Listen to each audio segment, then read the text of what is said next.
अर्जुन की मृत्यु पर जोर जोर से क्यों हंसने लगी मां गंगा। महाभारत में एक किस्सा है महान धनुर्धर अर्जुन की मृत्यु का। अर्जुन की मृत्यु एक बार नहीं बल्कि 2 बार हुई है, जो अद्भुत है, लेकिन इसका एक महत्वपूर्ण कारण है। लेकिन अर्जुन की मौत होते देख मां गंगा दुखी होने के बजाय जोर जोर से हंसने लगी। अर्जुन को यह मृत्यु कैसे प्राप्त हुई और मां गंगा ने ऐसा क्यों किया, चलिए जानते हैं। इस दिलचस्प प्रसंग के बारे में। महाभारत में हर चरित्र किसी न किसी का अवतार था और इस कारण सब इतने शक्तिशाली थे कि किसी की भी मृत्यु साधारण तरीके से संभव नहीं था। इसलिए सबकी मौत के लिए कई ताने बाने बुने गए और अधिकतर रास्ते श्री कृष्ण द्वारा ही सुझाए गए, क्योंकि एकमात्र वही थे जो सभी योद्धाओं का रहस्य जानते थे।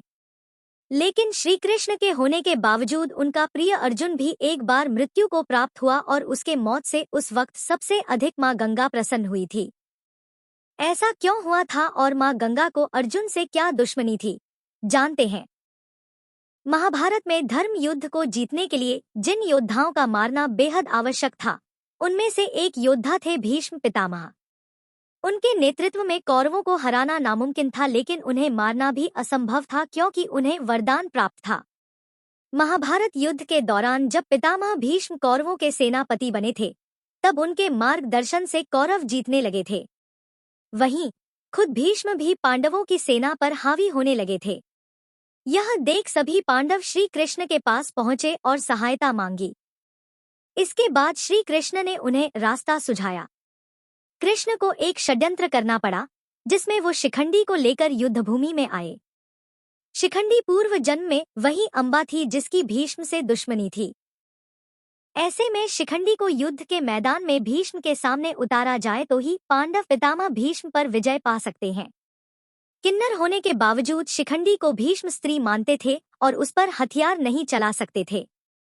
ऐसा इसलिए क्योंकि शिखंडी का जन्म भले ही किन्नर के रूप में हुआ हो, लेकिन भीष्म उसे स्त्री माना करते थे। किन्नर होने के बावजूद शिखंडी को भीष्म स्त्री मानते थे और उस पर हथियार नहीं चला सकते थे। भीष्म स्त्री पर अस्त्र शास्त्र का प्रयोग नहीं करते थे। इसलिए श्री कृष्ण ने अर्जुन को छल से विजय का मार्ग बताया। युद्ध में अर्जुन ने वैसा ही किया जैसा श्री कृष्ण ने कहा था और शिखंडी को भीष्म के सामने लाकर खड़ा कर दिया। शिखंडी को युद्ध में सामने देख भीष्म पितामह ने अपने हथियार नीचे कर लिए। इसी मौके का फायदा अर्जुन ने उठाया और उसने भीष्म पर तीरों की बरसात कर दी।